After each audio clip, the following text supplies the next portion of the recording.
The break corner feature is used to fillet or chamfer sharp corners of a sheet metal part. To activate the feature, click on the break corner icon on the sheet metal toolbar. In the Property Manager, I'm prompted to select the corners I wish to break.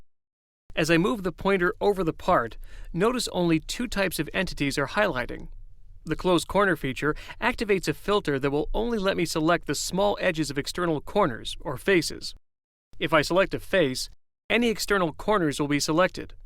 In addition, if I window select the entire part or a portion of the part, only corners will be selected.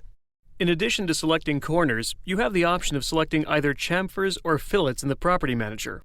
Depending on which option you select, you will enter a fillet radius or chamfer dimension to use.